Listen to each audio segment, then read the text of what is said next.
Doctors at the Kenyatta National Hospital have conducted the first laparoscopic kidney transplant. 36-year-old Dickson Njoroge and his donor, Dickson Ndekei, became the first pair patients of the minimally invasive surgery. In this procedure, a kidney is removed from the donor through an incision in the lower abdomen. Then it is transplanted in the recipient's body. And as Emily Chebet reports, the procedure not only reduces pain and scars, but will reduce the length of stay in hospital. Traditionally, Kenyatta National Hospital has been performing open kidney surgery, a procedure that requires large incisions with lengthy hospitalization. The surgery that involves up to 30-centimeter long cut just below the ribs in some instances require a removal of a rib, and later the cut is closed with stitches. Patients who undergo this procedure are always left with permanent scars. But now, there is light at the end of the tunnel. A team of doctors led by Dr. Paul Njogu and Dr. Charles Waihenya successfully conducted a first laparoscopic surgery, an advanced technique in kidney transplant. It's a lot of advantage because of magnification. We are using advanced cameras to be able to see inside, and therefore we are able to see organs better and even take precautions in a better way.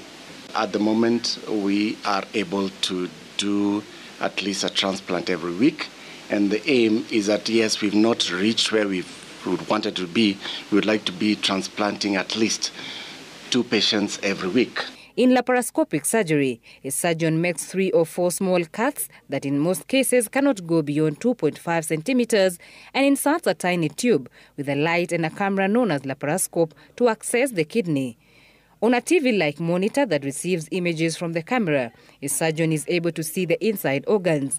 It is towards the end of the procedure that a doctor will make a large cut of up to 10 centimeters to take out the kidney. Dickson Njoroge is the first patient of the new technology with his donor cousin Dickson Ndekei. I came here, they diagnosed me with kidney failure, and they told me that the only option is dialysis or transplant. Na wakani advise, wakani guide. After kunielezea nikasema maybe inaweza jaribu nikuwe wakaanza hiyo mpya. Juu naambiwa itakuwa easy na itakuwa simple. Nimekaa after siku 2 nilikuwa okay. Saizi niko sawa. It's cheaper to do a kidney transplant in the long run than doing dialysis every week. Some patients go 2-3 times. So the day of dialysis they do nothing, or they don't do any work. The following day they have to rest. According to Dr. Patrick Mbugu, head of the renal unit at the Kenyatta National Hospital, 10% of the country's population have kidney disease, but majority are unaware. A reason is calling on the public to ensure frequent checkups.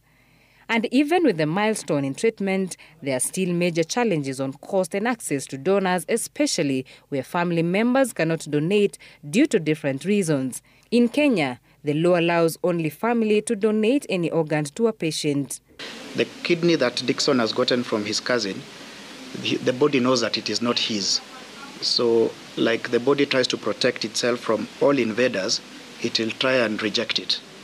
So Dickson Njoroge, the recipient, will always have to use anti-rejection medication to cheat the immune system to accept and not reject this new kidney, so that it can continue to serve him for the rest of his life.